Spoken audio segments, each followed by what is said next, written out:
Here, in the middle of Piccadilly Circus, there isn't a blade of grass to be seen, let alone a tree. Apart from the sky above, everything in sight is man-made, cutting us off from the natural world. No wonder, then, that we dream of abandoning our urban rat race and getting back to nature. I think that the countryside and the natural world is deeply embedded in all of us. But it's not just the promise of fresh air and pretty views that draws us to the countryside. It's something much more fundamental. It's our pagan past. And in a journey across the pagan heartlands of Northern Europe, I'll show you why.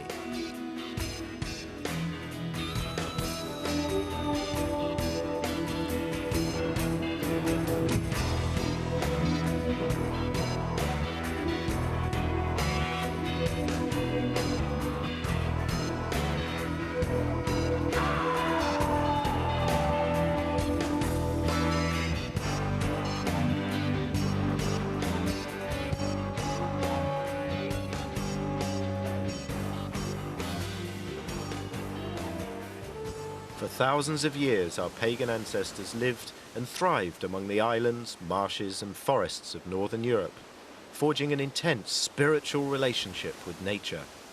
A relationship that enabled them to settle in the far reaches of the known world.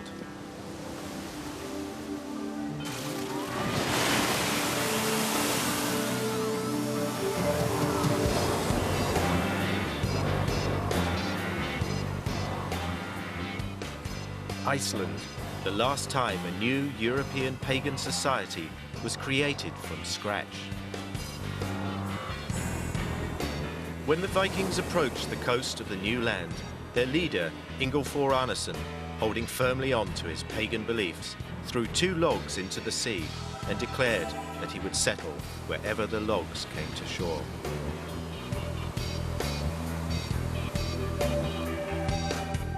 But where these logs landed must have taken Arnason completely by surprise. For here was a land like no other, a land of fire and ice. A land of frequent earthquakes, volcanic eruptions, vast glaciers, and boiling water erupting from the earth. Yet Arnason did settle in the place where the logs washed up, and the Viking colonization of Iceland was phenomenally successful. Why were they successful? Because they had something we're in danger of losing. A different way of living with the natural world.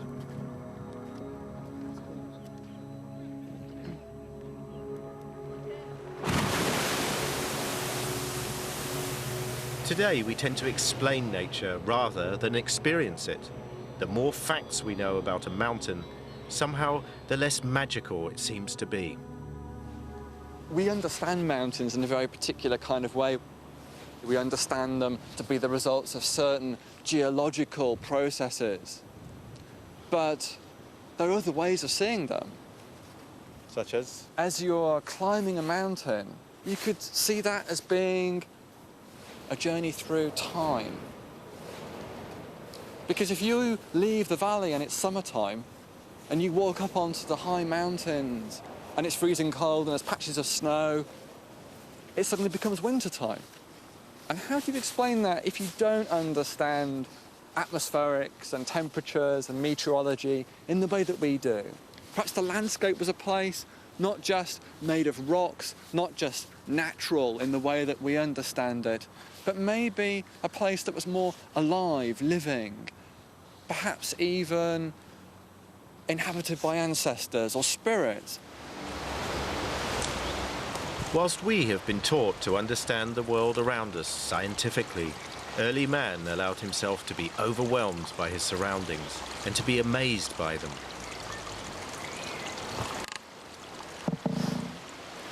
For our ancestors, every rock, stream and plant was a living thing with its own power and spirit.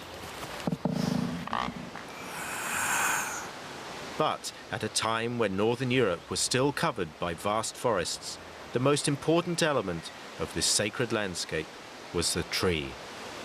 Got this idea of life after death. The tree apparently dies in the winter, comes to life in the spring, brings forth new growth. And of course it's a very powerful visual statement as well. It's there in the landscape, it's been there for centuries, and it's part of your identity. So was the symbol of the tree always important in pagan times, or just in a specific period? It seems to be embedded in people's consciousness from very early times. If we go back to when the Romans were first talking about France and Gaul and so on, they noted that certain tribes were actually named after trees. So you had the Lemovices, who were the people of the elm. You had the Eburones, who were the people of the yew. So clearly, right back into the pagan past, you've got the idea of whole communities or even tribes identifying themselves with particular trees that must have been their totemic tree, their particular protective tree.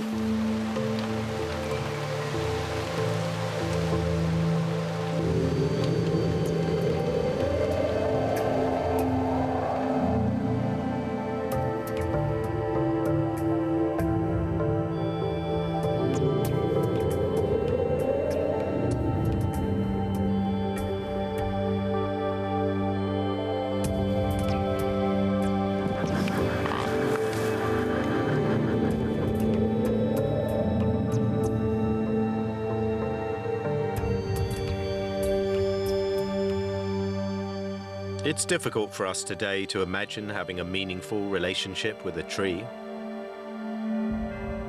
Maybe this is part of our pagan past we have left behind. To find out, I checked into an Iron Age village in Denmark.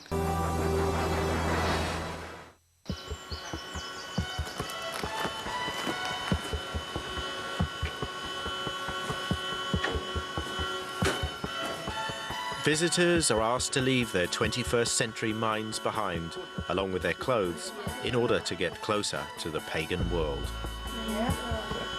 This is our small village here, and as you can see, we have different ages of the houses. Chopped in both ends, so you should have an axe here. Yep.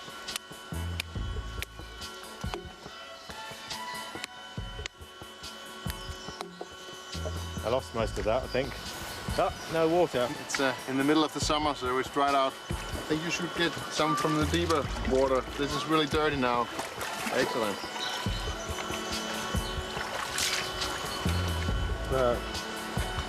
Now we can make some tea.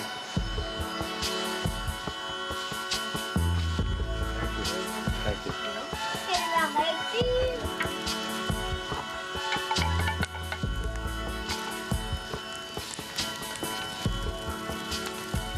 Even in the space of 24 hours, it feels easier to look at the world in a different way, more at ease with natural time. And yet the main lesson I will take away from here has been completely unexpected.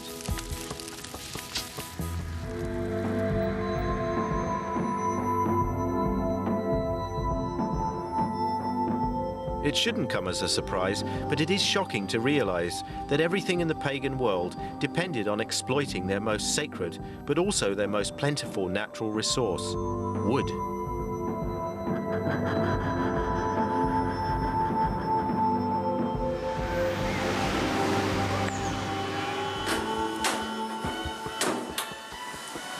Whilst the tree was the symbol that shaped their spiritual life, necessity required that they build their world of timber. They had to exploit the forests, but nature did not give so freely. There was a price to pay, and a heavy price at that. 290 BC, Denmark. A pagan man is beaten, stripped naked, his throat slit,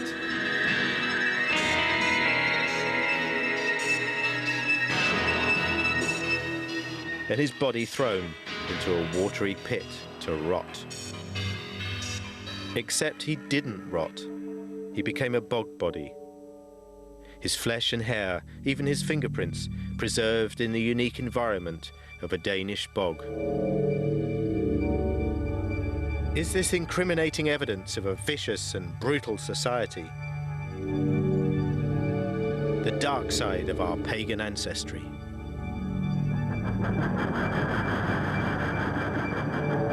Analysis of his fingerprints has shown that Graubuller man has a direct genetic link with 80% of modern Danes. So we can't just dismiss him as belonging to another world, another culture, having nothing to do with us. On the contrary, I believe Graubuller man offers us a vital clue which helps us to understand our ancestors' relationship with nature and our own. Yeah, I think it's fantastic that he's so well preserved and he belongs to a very... Pauline Assing led the team that investigated this pagan murder mystery. So Pauline, in Denmark you're known jokingly as Graubuller man's wife because you know so much about him, so could you tell me a bit about him? Now we know more about what happened the time when he died, because his left leg was broken. The X-ray and the CT scan now can say it happened when the time when he died. So maybe they hit his bone so he shouldn't run away. They put him down on his knees and turned his head back. They cut his throat from ear to ear, very deep to his bones. And of course he died in 1 minute or something because the lack of so much blood.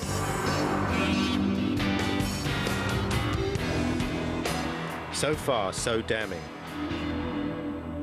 By examining the victim's teeth, Pauline's team discovered that he suffered from malnutrition as a child, but at death he was perfectly healthy. Through the latest technology, counting the lines in the formation of the bone, rather like counting the rings in a tree trunk, the team has calculated that Graubuller man was 34 when he died. We are left with the undeniable fact that a healthy man in the prime of his life was murdered. Why? To solve this pagan murder mystery, I need to look at other evidence, starting with the time of death.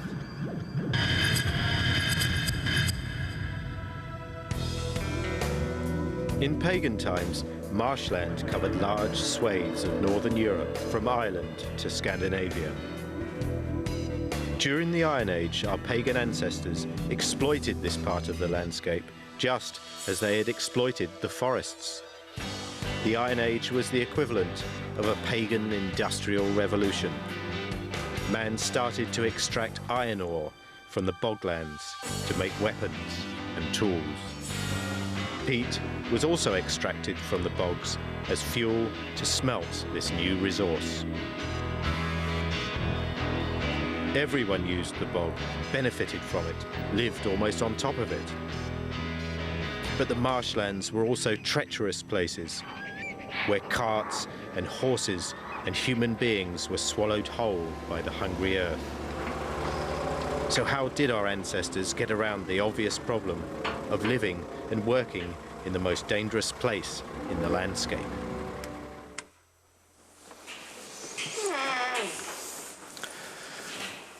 So now, Richard, here we see 18 metres of the Iron Age 148 BC trackway. Now, the trackway ran for a kilometre in length. It ran in a northwest-southeast direction for a kilometre. The work that was involved, it had to be a great communal effort. Noel Carberry is a guide at the Corlay Museum, which houses the longest and best preserved wooden trackway in Europe. Themselves are basically of oak. Yeah, it's amazing, isn't it? We'll just have a look up at the centre here. There's a bit of a bump in the road there. Yeah, and in this area, especially this part of Ireland, we carry on this ancient Celtic tradition of having holes in our roads. So this is the original one here. I mean, just looking at this, it really makes you wonder exactly how much timber was used to make the whole track. Well, they have estimated that it would have taken up to 300 large, mature oak trees. Now, that's just for the planks, the timbers on the top part of the track itself. Then you have to think of the runners, the supporting timbers, maybe twice as much there. Also the pegs that were driven through to stabilise the timbers of the track. They've estimated they would have used up to 5,000. So is it possible to see any cart ruts or anything like that on the surface to show what it was used for? That's the strange thing about it. There's no signs of any marks, any wheel ruts on the timbers themselves. They're not sure if it was maybe just used for one ceremonial occasion Or if it was, another theory is that it was maybe a symbol of a road to the afterlife. Why would our pagan ancestors have invested such a huge amount of time, effort and natural resources to make a wooden road to nowhere, and then, apparently, not use it? The answer to this and to our pagan murder mystery lies at the scene of the crime.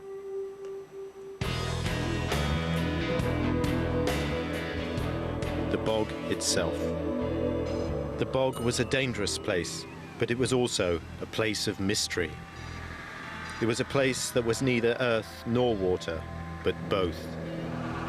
The mists and gases, as well as adding to its danger, gave it a mystical aura. Like everywhere else in the landscape, the bog had its spirits, but these were capricious spirits that needed appeasing.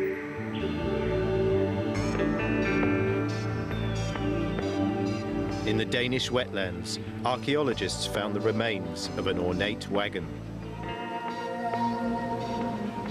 Torben Egberg thinks that this was put there deliberately to appease these spirits, because this was no ordinary wagon. Things that makes it different from other wagons is the bronze mountings. They have an iron band on the wheels. At that time, you didn't have wagons of that kind for agricultural purpose. And here you can see how they made ornaments. They had used bronze and silver. So it must have been very expensive. You can call it a Rolls Royce. And then they just put it in the bog. Yeah, We they don't. in the bog. But why build the Rolls-Royce of wagons and then destroy it? A clue comes from an unlikely source, the Roman historian Tacitus, who recounts the story of a fertility goddess being drawn on an ornate wagon. They believe that she takes a part in human affairs, riding in a chariot among her people. On an island of the sea stands an inviolate grove, in which, veiled with a cloth, is a chariot which none but the priest may touch. Here was Tacitus describing a special wagon ornately decorated for a goddess. And this matches the evidence found in the bog. It seems the wagon was put into the bog as a sacrifice to the goddess. The wooden trackway at Corlay was probably a sacrifice too, and this is the clue that solves our murder mystery. This was a sacrificial society. Our pagan ancestors had a deal with nature. You don't get something for nothing, was the way they looked at it. They knew that by exploiting the bogs and the forests, there was a price to pay. If they took from nature, they had to give something back. And the more they took, the greater the sacrifice had to be. So sacrifices didn't stop at wagons and roads.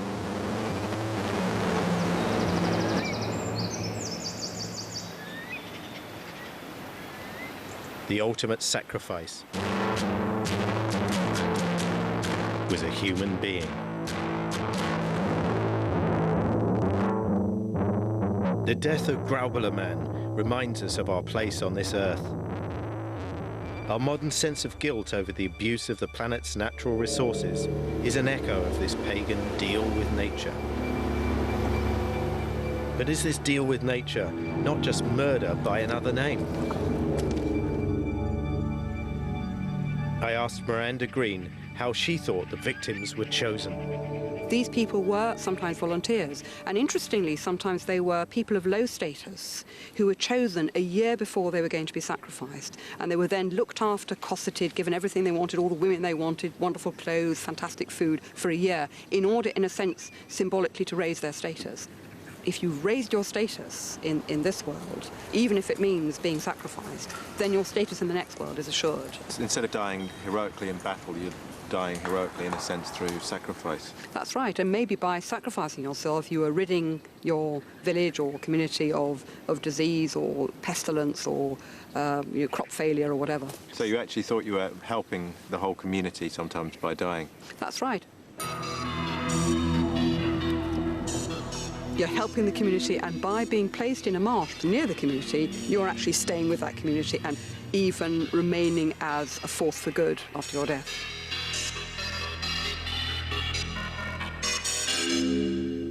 Graubuller would then have gone willingly to his death, secure in the knowledge that he would be taking his place in the history of the community as part of the pagan society's deal with nature.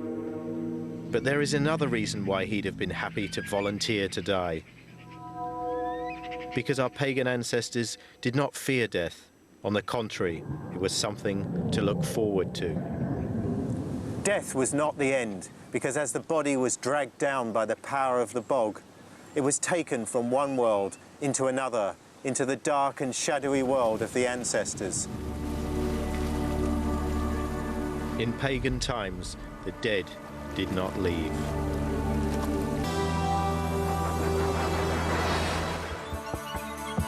Navan Fort, Northern Ireland.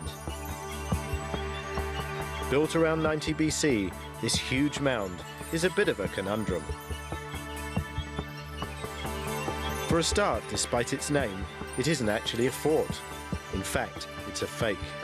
It's a fake of monumental size and influence. So how can we make sense of it? Unraveling the story of why our pagan ancestors took the time and trouble to construct this can help us to understand their relationship with nature and our own.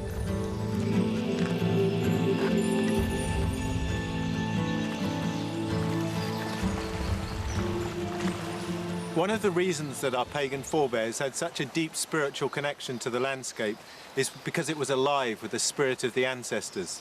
They weren't just dead and buried. They lived on in the thoughts and actions of the living, just like today.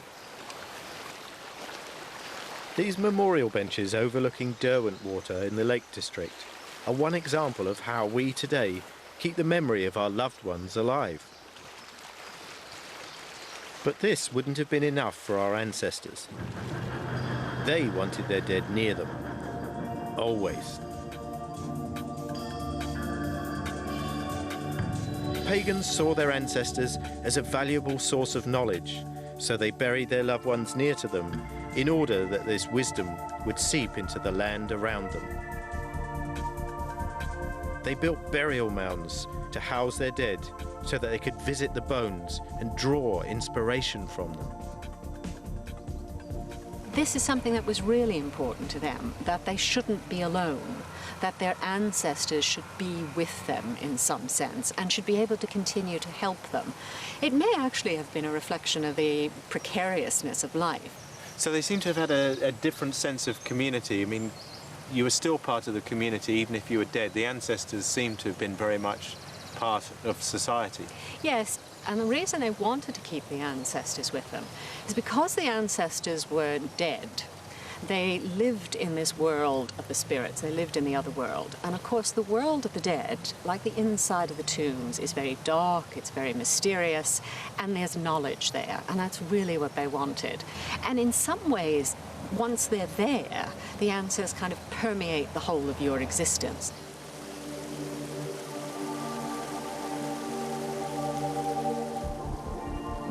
The Boyne Valley has the greatest concentration of prehistoric tombs in Europe.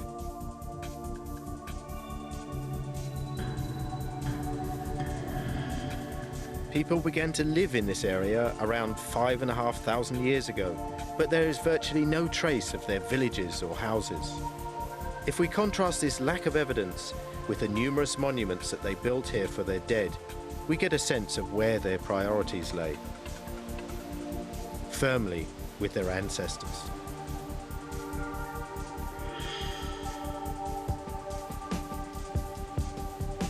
This huge monument is made up of some 200 tons of materials dragged here from a wide area. It's surrounded by a number of small burial mounds. They appear as lesser chapels around the central cathedral. But Geraldine Stout explained that the smaller mounds were actually built first. Would you like to come down and have a look at some of the tombs? Sure. Okay, we'll go down. What you're looking at here is really the combination of culture. You've got smaller tombs and large tombs. We have a small tomb here, and what has actually happened here is that the large mound has actually sucked itself in and actually swooped around the small mound to respect the earlier monument. So that tells us that this was built first. There's another burial mound over to our right. And again, they actually had to alter the entrance into the burial mound because obviously it was very important that you could still get into the smaller tombs and still when the larger mound was in use. So the small mounds were still important, even though... Still very important. So there obviously was some kind of a memory within the community of who was actually buried in these smaller mounds. Maybe they were the burial mounds of the first communities who actually came to the valley and started building the mounds. So they would have been important because they were the ancestors. Yeah. Maybe we should go into one of the Sounds like a good into idea. the tombs. So we're going in. We're going to go over the entrance stone here, which will lead into a small burial chamber. Now, it's quite dark in here, Richard, so I left a torch there for you. Okay. Yeah, got it. Thanks. Now, so we're coming down into a passage. The passage just swells out to create a wedge shape, and the end of the passage is marked off by this stone. We call this a septal stone. And so you just have really a long passage, but because this stone is placed along it, it creates a separate space. And I think what they were trying to do in prehistoric times is to say, this is the chamber, this is where the burials are taking place. You can come down here, but you're not to go in here. I see. Now, so was it just one burial in this one, or would there have been... There would have been a couple of individuals in here, a couple of individuals. But you can see that when we went over the entrance stone, there was no actual closing stone. So that suggests to me that you could still actually... They could still actually come in to the chamber over a long period of time. So mind your head.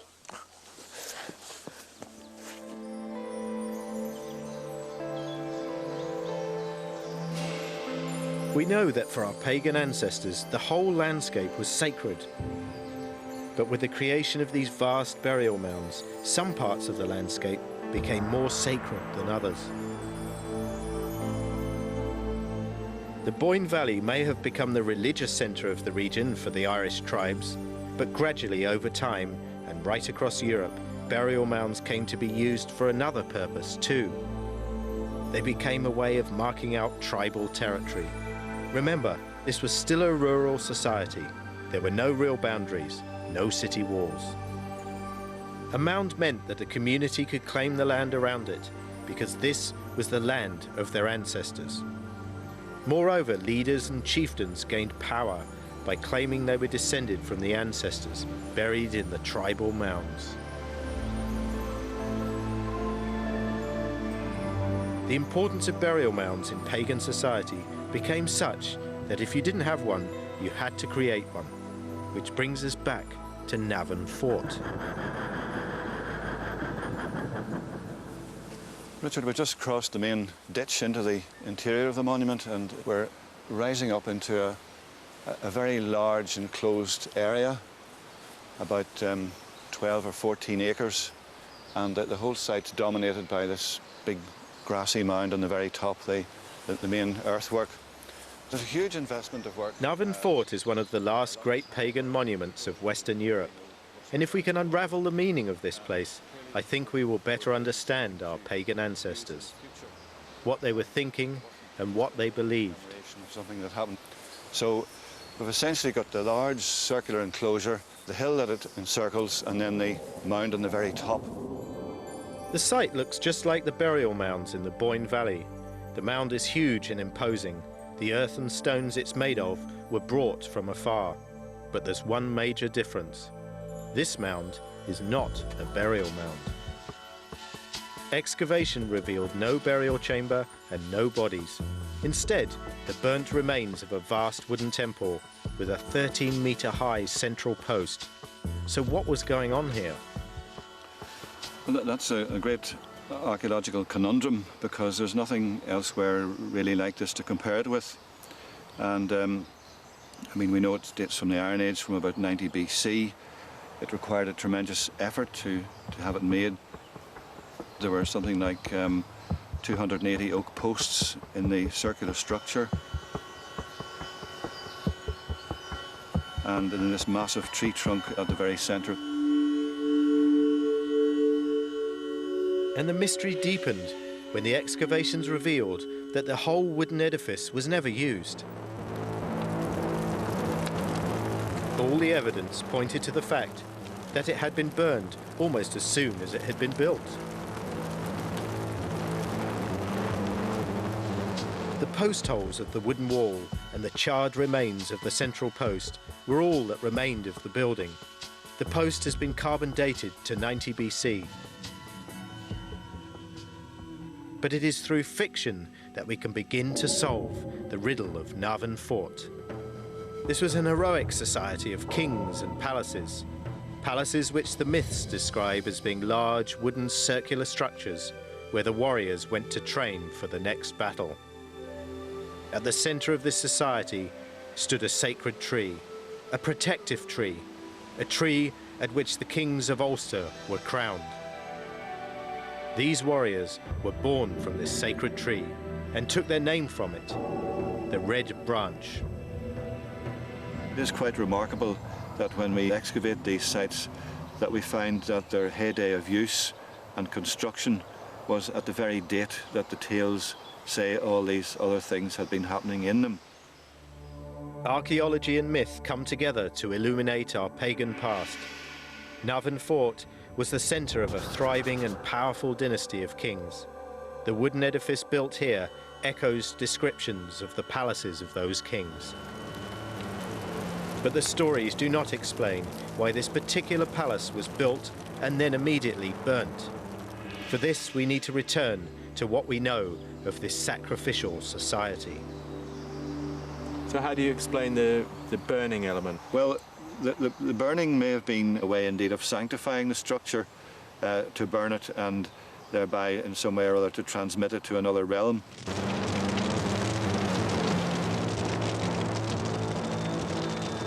The builders of Navan Fort had created their own sacred mound, an ancestral home for the kings of Ulster.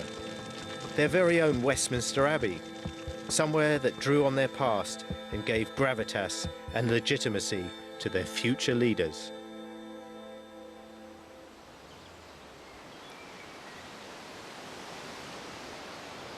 So what's all this got to do with us? Well, in some ways, Navan marks the beginning of the end of the old pagan ways. As this last pagan monument took shape in the landscape, Julius Caesar had already been born. The classical world was already beginning to shape our culture and turn us from a rural into an urban society.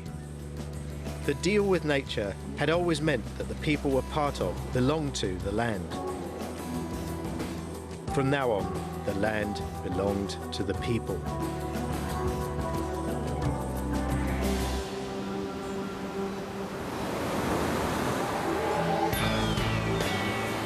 Paganism was coming to an end, but not before it had bequeathed us a final, lasting legacy.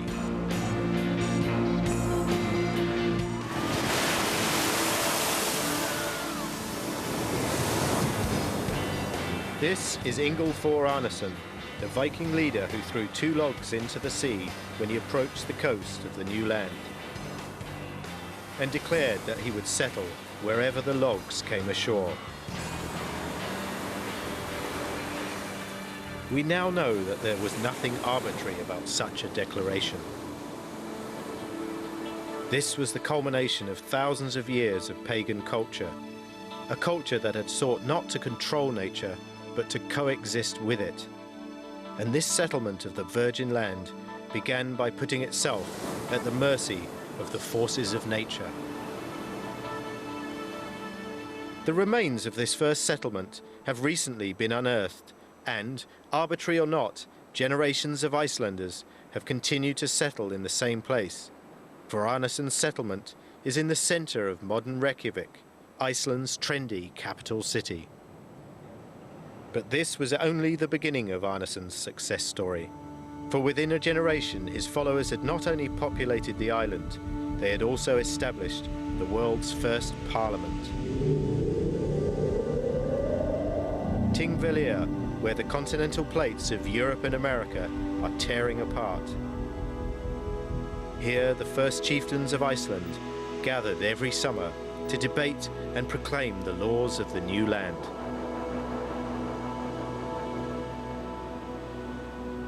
In Iceland, the land was divided into 4 quarters, 4 regional assemblies, and then the chieftains agreed upon creating a general assembly as well. Over there was the law rock. This is the meeting point of the assembly. Over here where the flag is? Yeah, that's right. Yeah. They established this general assembly wanting to have one law for the whole country. They had no central power, there was no royalty to do it for them. So every summer for a couple of weeks or so, people came here, the chieftains with their followers. So really this General Assembly was like a pagan parliament? It was democratic in a way that the chieftains who were running the show, they had to depend upon popularity of the followers. So this is your excavation over here? Yes. Adolf Fredriksson has recently begun an archaeological dig at the site of the old parliament. His excavations have uncovered a vast complex of buildings dating back to the earliest meetings of this parliament. This one is over 30 meters in length and has thick, solid walls. To build such a grand structure for use only 2 weeks a year is evidence that the first delegates took this proto-democracy very seriously from the beginning. True parliamentary democracy began here in Iceland.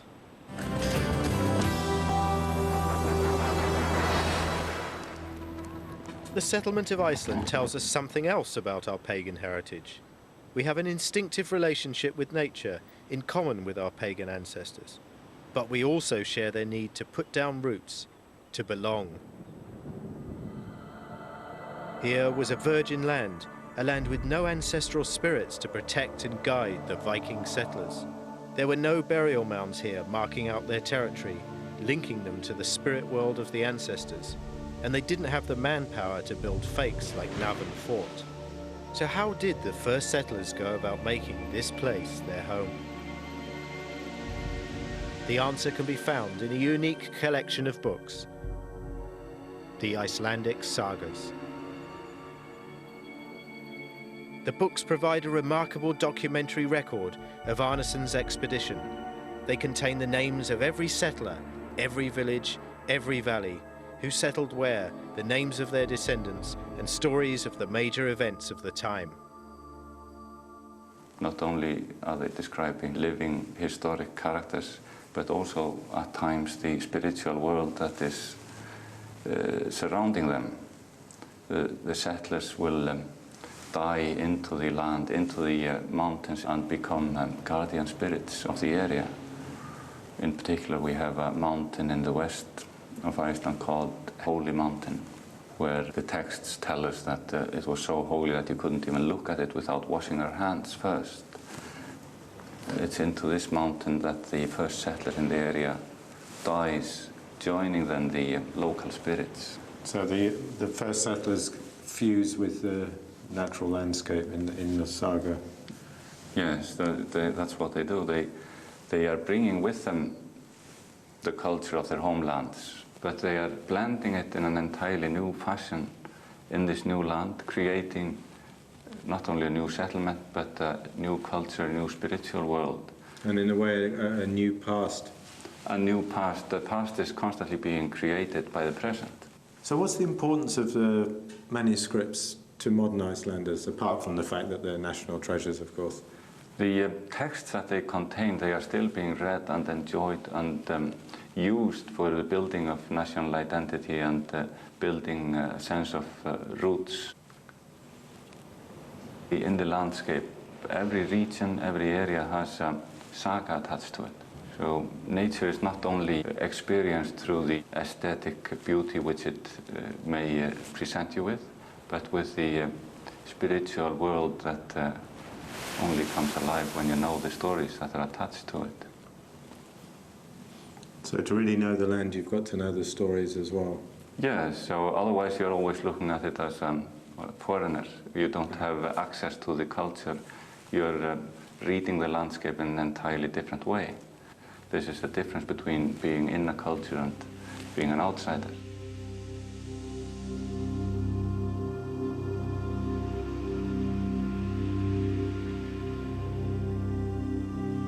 It's difficult for us today to talk of recreating a past or to see how stories can influence the way we feel.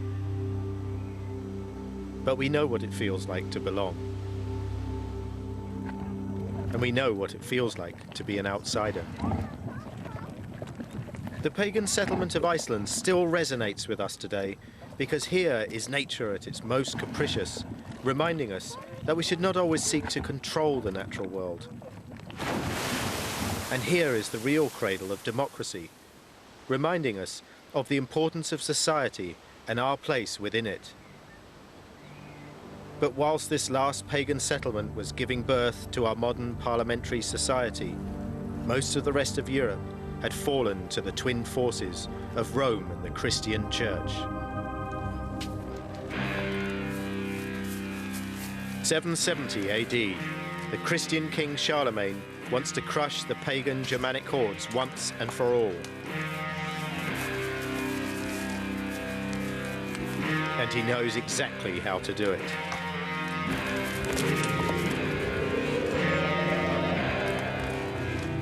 He cuts down their sacred tree.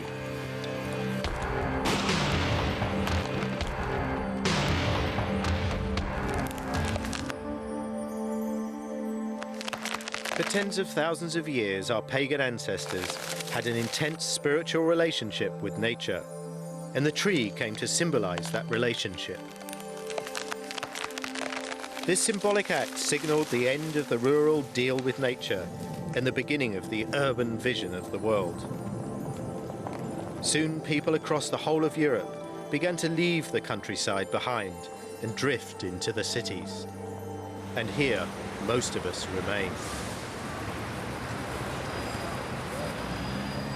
Charlemagne's action was intended to cut us off from our pagan roots and break the link with our past.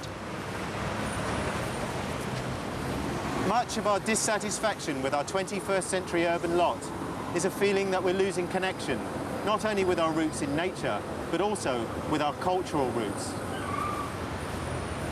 So, when we begin to feel the pull of the countryside, remember, that's our pagan heritage calling us.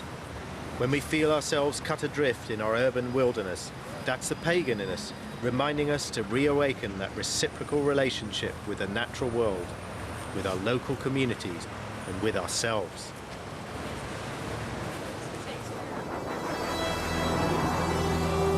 Mass hysteria rules tomorrow in Unsolved History on the Salem witch trials at 10 here on Discovery History.